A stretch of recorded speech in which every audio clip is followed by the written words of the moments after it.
प्रीति Odia tutorial को आपण मानक स्वागत। आज विषय हूँ पिंगलार अभिसार, जहाँ को लिखिं राधामोहन गड़नायक। आमे माने विषय वस्तु को जीवा पूर्व कवि विषय निश्चय जानिबा, कहीं कवि परिचय एकांत आवश्यक। आमर लंग टाइप क्वेश्चन रे सबू प्रथम आम देखा पड़ी था। से कारण आम जानिबा लेखकों बा कविंकर परिचय प्रथम प्रदान करवा, जहाँ हूँ लेखकों परिचय हूँ राधामोहन गड़नायक।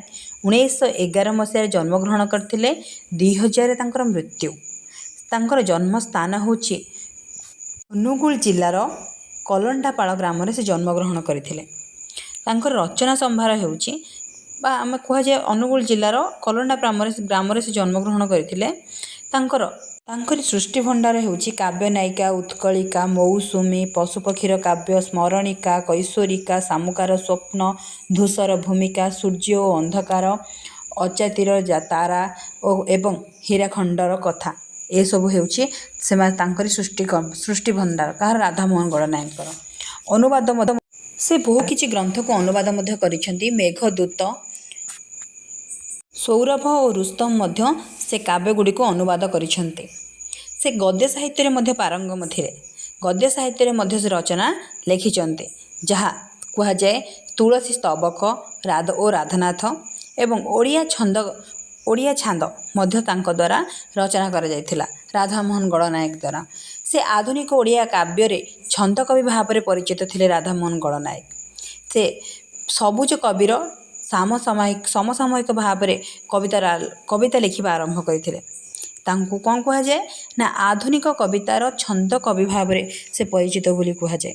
सबुज कवि मध्य सामंतवादी बा समसामयिक से थिले बोली कह जाए। राधामोहन गड़नायक निजर एक स्वतंत्र परिचय सृष्टि करिसेंती छंद कवि भाव में। क्यों कवि भाव में? छंद कवि भाव में से आधुनिक ओडिया साहित्य रे गोटे निजर गोटे स्वतंत्रता सृष्टि करथिले।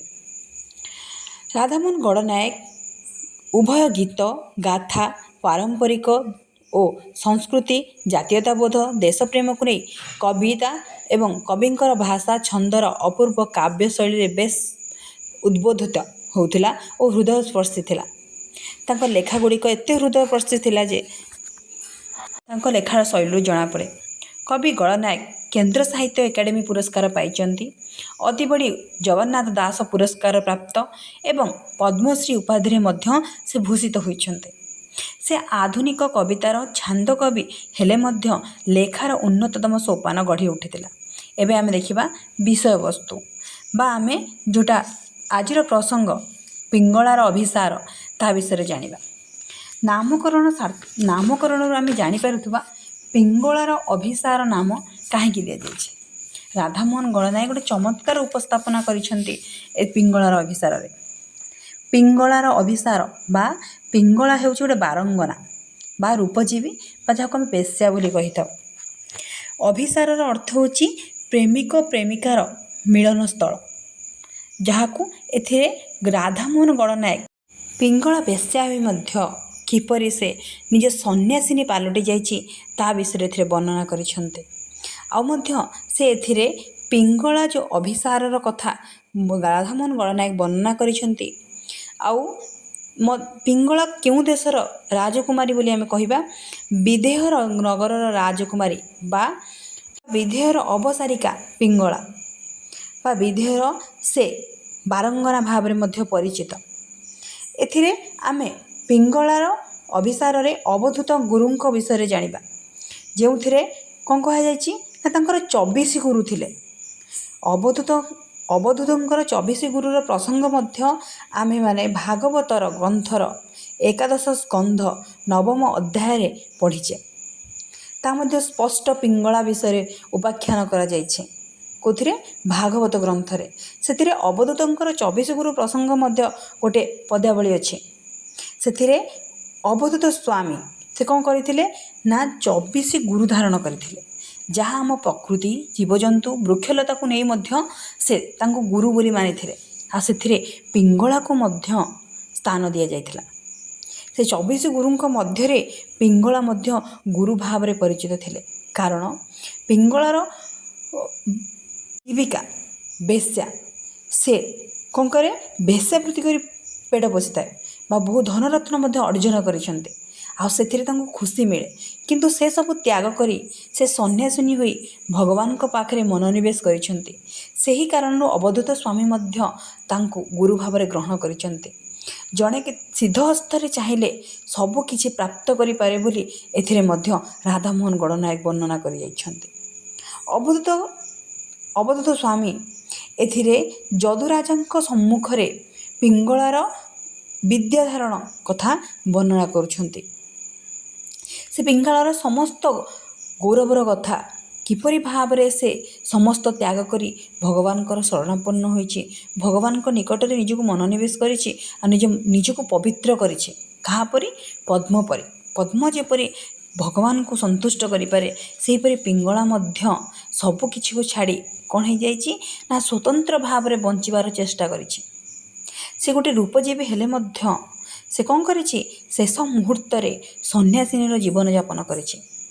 ସେ ନିଜକୁ ସୁଧାରିବା ପାଇଁ ଚେଷ୍ଟା କରିଛି, ଆଉ ସେ ମୋହ ମାୟା ସଂସାରରୁ ଚାଲିଯିବା ପାଇଁ ସେ ବହୁ ପ୍ରକାରର ପ୍ରୟାସ ମଧ୍ୟ କରିଛି। ଏ ହେଉଛି ତୃତୀୟ ପ୍ରହରର କଥା, ଆମର ପିଙ୍ଗଳାର ଅଭିସାର। ପିଙ୍ଗଳା କ'ଣ କରିଛି ନା ଏ କାମୁକ ପୁରୁଷକୁ ଅପେକ୍ଷା କରିଛି।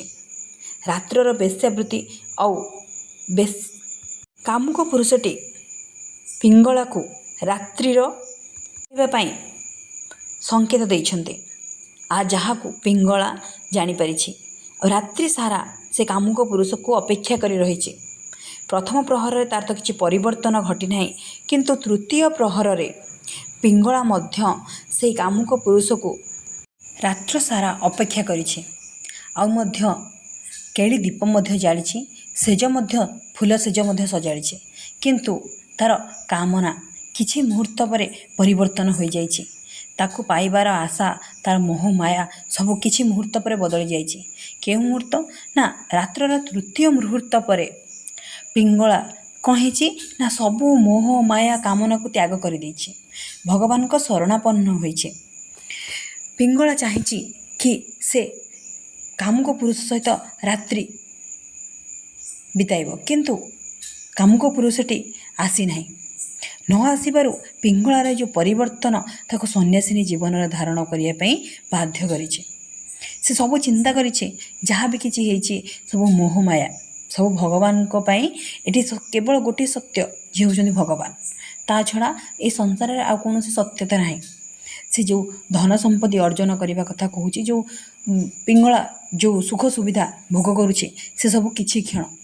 କିନ୍ତୁ ସେ ତା ସଂସାରର ସବୁ ମୁହୂର୍ତ୍ତ ବା ଜୀବନର ସବୁ ମୁହୂର୍ତ୍ତ ଭଗବାନଙ୍କ ଉପାସନା କରି କାଟିବାକୁ ସ୍ଥିର କରିଛି। ରାତ୍ରିର ତୃତୀୟ ପ୍ରହର ପରେ ସେ କାମୁକ ପୁରୁଷକୁ ଭୁଲି ଯାଇଛି, ଆଉ ସବୁ ପୁରୁଷମାନଙ୍କୁ ମଧ୍ୟ ବିଦାୟ ଦେଇଛି। ତା ଜୀବନର ରାସ୍ତା, ତା ଦିଗ ସେ କ'ଣ କରିଛି ନା ସ୍ୱତନ୍ତ୍ର ଭାବରେ ଗଢ଼ି ତୋଳିଛି। ଗୋଟେ ସନ୍ନ୍ୟାସିନୀର ଜୀବନ, ଯେଉଁଟା ବିତେଇବା ଅତ୍ୟଧିକ କଷ୍ଟକର ହୋଇଥାଏ। କିନ୍ତୁ ପିଙ୍ଗଳା ଏସବୁର ସତ୍ୟତାକୁ ଜାଣିପାରି ସବୁ ଜିନିଷକୁ ତ୍ୟାଗ କରିଦେଇଛି। ଆଉ ସେ ଗୋଟେ ନୂଆ ଜୀବନ ଧାରଣ କରିବା ପାଇଁ ଚେଷ୍ଟା କରିଛି। ଭଗବାନଙ୍କ ପାଖରେ ନିଜକୁ ଅର୍ପଣ କରିଛି, ସମର୍ପଣ କରିଛି। ଯେଉଁ ବେଶ୍ୟା ଜୀବନରୁ ବା ବାରଙ୍ଗନା ଜୀବନରୁ ସେ ବାହାରି ଆସି କ'ଣ କରିଛି ନା ନୂଆ ଧରଣର ଉଦ୍ୟମ କରିଛି। ବଞ୍ଚିବାର ଆଶା, ନୂଆ ଅଭିଳାଷ ସବୁକିଛିକୁ କ'ଣ କରିଛି ନା ସେ ଭୁଲେଇ ଦେଇଛି। ନିଜ ପାଖରେ ନିଜ ମୁହୂର୍ତ୍ତର ସମସ୍ତ କର୍ତ୍ତବ୍ୟ ସାଧନର ସମସ୍ତ ଜିନିଷ ଥିଲେ ମଧ୍ୟ ଭୋଗବିଳାସକୁ ତ୍ୟାଗ କରି ସେ ସନ୍ନ୍ୟାସିନୀ ଭାବରେ ଜୀବନଯାପନ କରୁଛି। ଆଉ ତାହାରି କଥାବଳୀକୁ ଏଥିରେ ବର୍ଣ୍ଣନା କରିଛନ୍ତି ରାଧାମୋହନ ଗଡ଼ନାୟକ। ପଦ୍ୟାବଳୀ ଆରମ୍ଭ କରିବା। ସେ ବର୍ଣ୍ଣନା କରୁଛନ୍ତି, ଏଠି ସେ କାମୁକ ପୁରୁଷକୁ ଭାବି ବର୍ଣ୍ଣନା କରୁଛି। ଆସିବ ନାହିଁ ଆଉ ରସିକ ନାଗର, ନ ଆସିବ ଆଉ ପୁରେ, ବାର ବଧୂ ମୁହିଁ ପିଙ୍ଗଳା ଆଜି ଚାଲି ଯାଉଅଛି ଦୂରେ। ଫୁଲ ସେଜ ଆଉ ସଜାଇବି ନାହିଁ ନିତି ରାତି ସାରା ବସି, କେଳି ଦୀପ ଆଉ ଜାଳିବି ନାହିଁ ମୁଁ ଶୂନ୍ୟ ସୁଆଗେ ରସି। ପିଙ୍ଗଳା ଏଠି କ'ଣ କହୁଛି ନା ସବୁ ପୁରୁଷମାନଙ୍କୁ କହୁଛି, ଯେଉଁମାନେ କାମନାର ଆଶାରେ ପିଙ୍ଗଳା ପାଖକୁ ଆସିଥାନ୍ତି, ସେମାନଙ୍କୁ ସେ କହୁଛି ତମର କ'ଣ କହୁଛି ନା ନ ଆସିବ ଆଉ ରସିକ ନାଗର। ରସିକ ନାଗରର ଅର୍ଥ ହେଉଛି ପ୍ରେମିକମାନେ ବା ପିଙ୍ଗଳାର ଦୈହିକ ସମ୍ପର୍କ ରଖିଥିବା ପୁରୁଷମାନଙ୍କ କଥା ଏଥିରେ କୁହାଯାଉଛି। ପିଙ୍ଗଳା ଏଠି ତା ପ୍ରେମିକମାନଙ୍କୁ ନ ଆସିବା କଥା କହୁଛି। କେଉଁଠିକି? ତା ପୁରକୁ। ବା ତା'ର ଚାରୁଚିତ୍ରାଳୟ ସ୍ଥାନକୁ ନ ଆସିବା ପାଇଁ ଏଥିରେ ସେ ପରାମର୍ଶ ଦେଉଛି। କାହିଁକି? ବାର ବଧୂ ମୁହିଁ ପିଙ୍ଗଳା ଆଜି। ନିଜକୁ ବାର ବଧୂ ବା କ'ଣ କୁହାଯାଉଛି ବାରଙ୍ଗନା ବା ସମସ୍ତଙ୍କର ପତ୍ନୀ ହିସାବରେ ଯେ ନିଜକୁ ଗଣନା କରେ, ସେ ଆଜି କ'ଣ କରୁଛି ନା ଦୂରେଇ ଯାଉଛି। ବାର ବଧୂ ମୁହିଁ ପିଙ୍ଗଳା ଆଜି ଚାଲି ଯାଉଅଛି ଦୂରେ। ଦୂରେ ଅର୍ଥ ଏଠି କୁହାଯାଉଛି ଯେ ସ୍ଥାନରୁ ଦୂରେଇ ଯାଉଛି। ସେ କାର୍ଯ୍ୟ ଆଉ ବେଶ୍ୟାବୃତ୍ତି ଆଉ କରିବ ନାହିଁ, ନିଜକୁ ତ୍ୟାଗ କରିଦେଉଛି। କାହା ପାଖରେ? ନା ଭଗବାନଙ୍କ ପାଖରେ ନିଜକୁ ମନୋନିବେଶ କରୁଛି। ଫୁଲ ସେଜ ଆଉ ସଜାଇବି ନାହିଁ ନିତି ରାତି ସାରା ବସି, କେଳି ଦୀପ ଆଉ ଜାଳିବି ନାହିଁ ମୁଁ ଶୂନ୍ୟ ସୁଆଗେ ବସି। ସେ କହୁଛି କ'ଣ ନା ଫୁଲ ସେଜ ଆଉ ସଜେଇବ ନାହିଁ, କି କେଳି ଦୀପ ବି ଜାଳିବ ନାହିଁ ସୁହାଗରେ ସେ ପୁରୁଷମାନଙ୍କୁ ଅପେକ୍ଷା କରି। ଆଉ ମଧ୍ୟ କହୁଛି କାହା ଆଗେ ଆଉ ଦେଖାଇବି ନାହିଁ ପିରତିର ଅଭିନୟ, ନିଶାର ଆଶାର ସ୍ୱପନ ସମାନ ସକଳ ଭଜିଛି ଲୟ। ମରମେ ମୋହର ଲଭି ଅଛି ଆଜି ଦିବ୍ୟ ପରମ ଧନ, ମରତ ପଥର ଅମର ବନ୍ଧୁ ଅନ୍ତର ବିମୋହିତ। ସେଠି କହୁଛି କ'ଣ ନା ପିଙ୍ଗଳା କହୁଛି କାହା ଆଗରେ ଆଉ ଖୋଲିବି ମୁଁ ରାତି। ଆଗରେ ଖୋଲିବ ନାହିଁ ତା ପିରତି ବା ପ୍ରେମର ଅଭିନୟ ଯେଉଁ କରୁଥିଲା ସେ ଆଉ କରିବ ନାହିଁ। ନିଶାର ଆଶାର ସ୍ୱପନ ସମାନ ସକଳ ଭିଜିତ ଲୟ। ନିଶାର ଅର୍ଥ ଆମେ ରାତ୍ରି ବୋଲି କହିଥାଉ, କିନ୍ତୁ ଏଥିରେ ଅର୍ଦ୍ଧରାତ୍ରିର ସମ୍ବୋଧନ କରାଯାଇଛି। ନିଶାର ଅର୍ଥ ଜିନିଷପତ୍ର ବା ସମ୍ବର୍ଦ୍ଧନା ମଧ୍ୟ କୁହାଯାଏ, କିନ୍ତୁ ଏଥିରେ ଆମେ ଅର୍ଦ୍ଧରାତ୍ରିର କଥା କୁହାଯାଇଛି। ଆଶାର ଅର୍ଥ ମୂଲ୍ୟହୀନ, ଅସାରର ଅର୍ଥ ଏଠି ମୂଲ୍ୟହୀନକୁ ବିବେଚନା କରାଯାଉଛି। ଅସାର ସ୍ୱପ୍ନ ସମାନ ସକଳ ଭିଜିତ ଲୟ। ଲୟର ଅର୍ଥ ଧ୍ୟାନ, ଭିଜିତର ଅର୍ଥ ଆରାଧନା। ସେଠି କ'ଣ କହୁଛି ନା ସବୁ କିଛିକୁ ତ୍ୟାଗ କରିଦେଉଛି। ସେ ପ୍ରୀତି ପିରତିକୁ ତ୍ୟାଗ କରି ସେ ଭଗବାନଙ୍କ ପାଖରେ ମନୋନିବେଶ କରିବାକୁ ସ୍ଥିର କରିଛି। କିଏ? ପିଙ୍ଗଳା। ସେ କ'ଣ କରୁଛି? କେବଳ ଗୋଟିଏ ଧ୍ୟାନ, ଗୋଟିଏ ଲୟ। କାହା ପାଖରେ? ନା ଭଗବାନଙ୍କ ପାଖରେ। ସେ କ'ଣ କରିବ ନା ତା'ର ବେଶ୍ୟାବୃତ୍ତିକୁ ଛାଡ଼ି ସେ ଏବେ ସନ୍ନ୍ୟାସିନୀ ହେବ। କିଏ? ପିଙ୍ଗଳା। ଆଉ ମଧ୍ୟ କହୁଛି ମରମେ ମୋହର ଲଭି ଅଛି ଆଜି ଦିବ୍ୟ ପରମ ଧନ। ତା ମର୍ମରେ ବା ତା ହୃଦୟରେ କ'ଣ ଲଭିଛି? ସେ ଦିବ୍ୟ ପରମ ଧନ, ଗୋଟେ ମହାମୂଲ୍ୟବାନ ଗୋଟେ ସମ୍ପତ୍ତି ପାଇଯାଇଛି, ଯେଉଁଟା ହେଉଛି ଭଗବାନଙ୍କର ଅସ୍ତିତ୍ୱ, ଯାହାକୁ ତା ମର୍ମରେ ବା ଦିବ୍ୟ ପୁରୁଷ ବା ଦିବ୍ୟ କାମନା ଯାହା ଭଗବାନଙ୍କ ପାଖରେ ଅଛି ବୋଲି ସେ ଜାଣିଯାଇଛି। ମରତ ପଥର ଅମର ବନ୍ଧୁ ଅନ୍ତର ବିମୋହିତ। ବିମୋହନର ଅର୍ଥ ହେଉଛି ଅନ୍ତରରୁ ମୁକ୍ତ ହେବା। ସେ ବି କ'ଣ କରିଛି? ଭଗବାନ। ଏଠି ମରତ ପଥର ଅର୍ଥ ଭଗବାନଙ୍କୁ ସମ୍ବୋଧନ କରାଯାଇଛି। ସେ ତାଙ୍କର ଦିବ୍ୟ ପୁରୁଷକୁ ପ୍ରାପ୍ତ କରିଯାଇଛି, ସନ୍ନ୍ୟାସିନୀ ଜୀବନକୁ ଧାରଣ କରିଛି, ଭଗବାନଙ୍କ ପାଖରେ ମନୋନିବେଶ କରୁଛି। ମରତର ପଥର ବା ଭଗବାନଙ୍କୁ ସମ୍ବୋଧନ କରୁଛି ଆଉ ନିଜକୁ ଭଗବାନଙ୍କ ପାଖରେ ଲୀନ କରିଦେଉଛି। କିଏ? ପିଙ୍ଗଳା। ତା'ର ସବୁ ଜୀବିକା ବୃତ୍ତିରୁ ସେ କ'ଣ କରୁଛି ନା ବାହାରି ଆସିଛି, ଅନ୍ତର ହେଇଯାଇଛି, ଦୂରେଇ ଯାଇଛି। ଆଉ କେବଳ କାହା ପାଖରେ ଅଛି? ନା ଅନ୍ତର ମୁକ୍ତିର ଭଗବାନଙ୍କୁ ଡାକୁଛି। କିଏ? ପିଙ୍ଗଳା। ତା ମନର ଆଶାକୁ ସନ୍ନ୍ୟାସିନୀ ଜୀବନରେ ପୂରଣ କରିବାର ସ୍ୱପ୍ନ ଦେଖୁଛି ପିଙ୍ଗଳା। ସେ ସବୁ ଗଳନାୟକ ସୁନ୍ଦର ଭାବରେ ବର୍ଣ୍ଣନା କରିଛନ୍ତି। ତୃତୀୟ ପଦାବଳୀକି ଯିବା। ମୋର ଜୀବନ ପଙ୍କ ଉରସେ ଫୁଟି ଅଛି ଶତ ଦଳ, ରିକ୍ତ ଏ ମୋର ସିକ୍ତ ଗଭୀରେ ଫୁଟି ଅଛି ମୁକ୍ତା ଫଳ। ଲୋଡ଼ା ନାହିଁ ମୋର ଧନ ସମ୍ପତ୍ତି ମଣିକାଞ୍ଚନ ମାଳା, ଲୋଡ଼ା ନାହିଁ ମୋର ବିଳାସ କୁଞ୍ଜ ଏ ଚାରୁ ଚିତ୍ରଶାଳା। କିଏ କହୁଛନ୍ତି? ନା ପିଙ୍ଗଳା କହୁଛି। କାହାକୁ? ନା ଭଗବାନଙ୍କୁ ଲକ୍ଷ୍ୟ କରି ବା ତା'ର କାମୁକ ପୁରୁଷମାନଙ୍କୁ ଲକ୍ଷ୍ୟ କରି କହୁଛି ଏ ମୋର ଜୀବନ ପଙ୍କ ଔରସେ। ପଙ୍କ ଔରସେ ଅର୍ଥ ଗର୍ଭରୁ, କିନ୍ତୁ ଏଥିରେ ଆମେ ଛାତିରୁ ବୋଲି କହିପାରିବା। ତା'ର ବକ୍ଷରୁ କ'ଣ ଆସୁଛି? ନା ପଙ୍କ। ତା ବକ୍ଷରେ କେବଳ କଳୁଷିତ ପଙ୍କ ଥିଲା, କିନ୍ତୁ ଏବେ ସେ ପଙ୍କରୁ କ'ଣ ଜନ୍ମିଛି? ନା ଶତଦଳ। ଶତଦଳର ଅର୍ଥ ହେଉଛି ପଦ୍ମ। ଏଠୁ ପିଙ୍ଗଳାର ହୃଦୟରୁ ପଙ୍କରୁ ଜାତ ହୋଇଛି ଭଗବାନଙ୍କର କ'ଣ? ନା ଅସ୍ତିତ୍ୱ, ଯେଉଁଟା ପଦ୍ମ ପରି ତା'ର ଔରସକୁ ବା ତା'ର ବକ୍ଷକୁ କ'ଣ କରୁଛି? ନା ଶୁଦ୍ଧ ସ୍ୱଚ୍ଛ କରିଦେଉଛି। ଆଉ ମଧ୍ୟ କୁହାଯାଉଛି ରିକ୍ତ। ରିକ୍ତ ଅର୍ଥ ଶୂନ୍ୟ। ଏ ମୋର ସିକ୍ତ ଗର୍ଭରେ, ତା'ର ଏହି ସୁପ୍ତ ଶୂନ୍ୟ ଗର୍ଭରେ ବା ତା'ର ମନର ହୃଦୟ ଭିତରେ କ'ଣ ଜାତ ହେଉଛି? ନା ମଣିମୁକ୍ତା। ସେ କହୁଛି ଫଳୁଛି ମୁକ୍ତା ଫଳ। मुक्ता अर्थ जमती शामुका भितर मुक्ता थाए सिक्त अर्थ शामुका शामुका भितर जोपरी मुक्ता थाए सेहीपरि ता हृदय भगवान को आशा अभिलाष सन्यासी हबार इच्छा शक्ति गढ़ी उठी केवल भगवान अस्तित्व फुटी उठुची ता बक्षरु तार छाती भितर से केवल चिंता करुच्ची भगवान विषय आ लोड़ुची कौन भगवान आशा लोड़ा नाही मोर धन संपत्ति मणि कांचन माला मणि अर्थ मूल्यवान पदार्थ कांचन अर्थ सुना तार सबकि धन संपत्ति आ लोड़ा नाही केवल लोड़ा कौन अच्छी ना भगवान स्थान भगवान पाद तले किपर से निजक समर्पण करीटा ही खोजुची किए ना पिंगला आ कौची लोड़ा नाही मोर विलासर कुंज विलास बेसन दरकार नहीं भोग विलास दरकार नहीं कहार ना पिंगलार केवल दरकार भगवान आशीर्वाद आउ गोटे सन्यासिनी जीवन ए चारुचित्रशाला ए चारुचित्रशाला अर्थ बारंगना मानकर बेश्या कोठी कहुए